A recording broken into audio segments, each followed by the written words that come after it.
Si une femme quitte son mari auquel elle est légalement mariée, elle sera noyée dans le fange.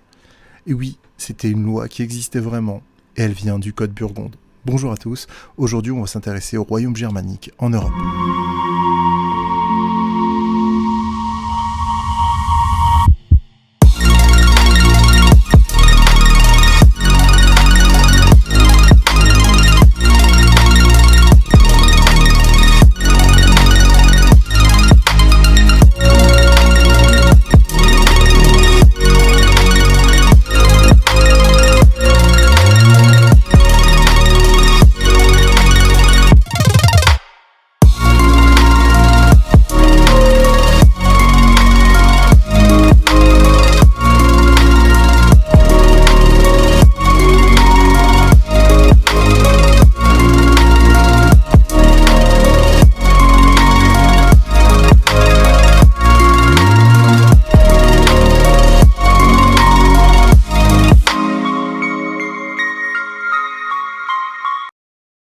Avant de s'intéresser au royaume germanique, il nous faut expliquer qu'au milieu du IIIe siècle, l'Empire romain commence à se fissurer. L'expansion du christianisme dans différents milieux de sa population provoqua une remise en question de plein de structures traditionnelles, et dans le même temps, les religions, elles peinent à maintenir de si vastes frontières. De l'autre côté, la ligne de séparation tracée par Rome, que l'on nomme le limes, elle est assez fine, et vous avez déjà des échanges entre populations entre guillemets romaines et populations barbares. Même si Constantin, l'empereur lui-même, se convertit au christianisme, cela ne sauve pas du tout l'Empire. De nombreuses nouvelles langues apparaissent, mélange de barbare et de latin, que l'on nomme langue païenne, et des nouvelles croyances païennes elles aussi apparaissent avec de nouveaux mythes et de nouvelles hérésies pour l'Église. En plus de ça, vous avez bien sûr la séparation entre l'Occident romain chrétien et l'Orient romain chrétien mais orthodoxe, donc une autre forme de christianisme. Donc déjà vous avez césure dans l'Empire lui-même avec deux centres, Constantinople ou Byzance d'un côté et Rome de l'autre.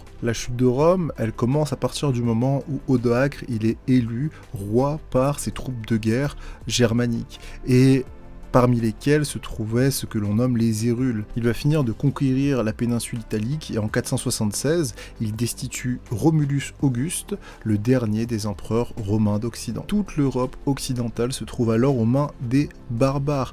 Le Sénat romain, quant à lui, il envoie une ambassade à Constantinople pour en informer l'empereur byzantin, qui à ce moment-là, c'est Zénon. Néanmoins, rien n'y fait, c'est la fin de l'Empire romain d'Occident. Toutes les frontières de cet empire s'effondrent petit à petit, avec de nouveaux états qui émergent, notamment les Ostrogoths, les Francs, les Anglo-Saxons ou encore les Visigoths. Commençons par nous intéresser à ces peuples barbares avec le royaume ostrogoth.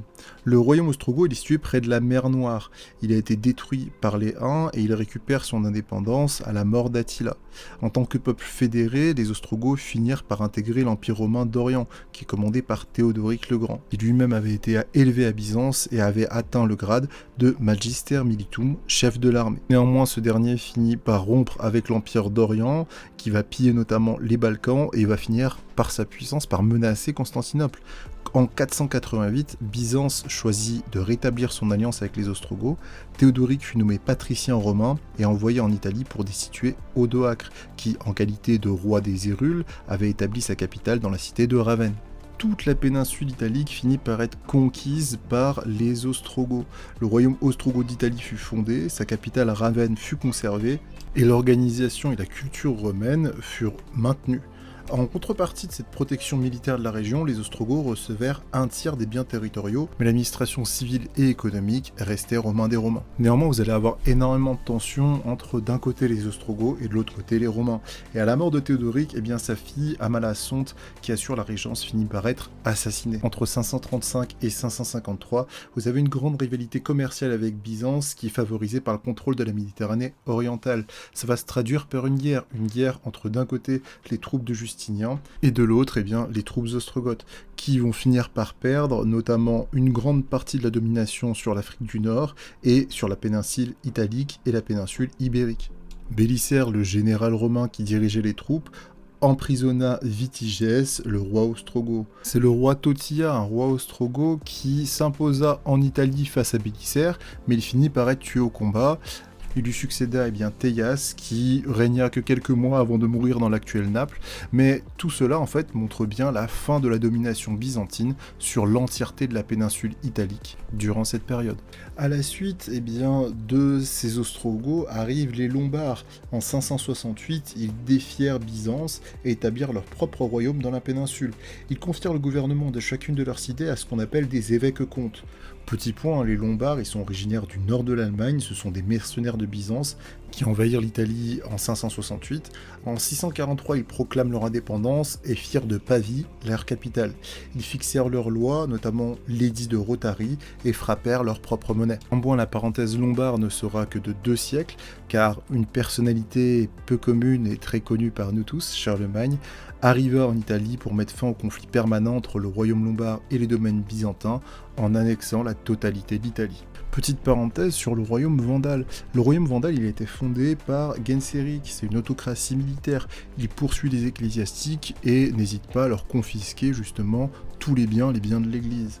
Ils font de nombreuses incursions grâce à leur flotte militaire qui est assez grande pour la période. Néanmoins, leur forte expansion elle finit par les fragiliser et c'est les troupes byzantines qui finirent par occuper Carthage, la capitale vandale, en 533. Et l'année suivante, le roi Gélimer finit par être capturé et la population fut exilée à Byzance. On revient donc sur les Burgondes qui, au début du 5e siècle, émigrent vers la zone située entre le Rhin et le Main.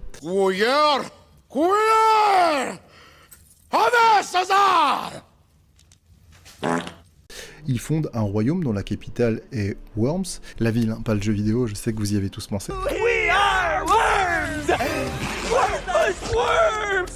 Le roi justement de Worms, c'est Condicière. Le royaume il a été détruit en 436 par des troupes alliées aux Huns, appelées par le général romain Aetius. Après une nouvelle migration en 443, ils s'installèrent sur les bords du lac de Genève et se répandirent le long des cours de la Saône et du Rhône pour protéger les passages alpins. Après l'affrontement avec les Francs à Dijon en 500, les Burgondes s'allièrent avec eux contre les Visigoths sous le règne de Gondebaud. C'est un règne qui fut une période assez florissante. C'est à ce moment-là qu'émerge la Lex Burgundionum, le droit burgonde, en 516. C'est de ce droit burgonde justement qui est la petite citation dont je vous ai fait part au début de la vidéo. Après plusieurs tentatives et grâce à la victoire d'Autun, les Francs parviennent à conquérir le royaume burgonde en 534. Et je terminerai cette vidéo par un autre passage de ce code burgonde qui est vraiment très important pour les historiens. Si quelqu'un veut quitter sa femme sans raison, il devra lui payer à nouveau le même montant que celui payé pour se marier avec elle, et en outre une amende de 12 solides. Donc vous voyez qu'ici, la société burgonde était non pas comme on la présente dans Camelot, mais assez bien organisée et très réglementée.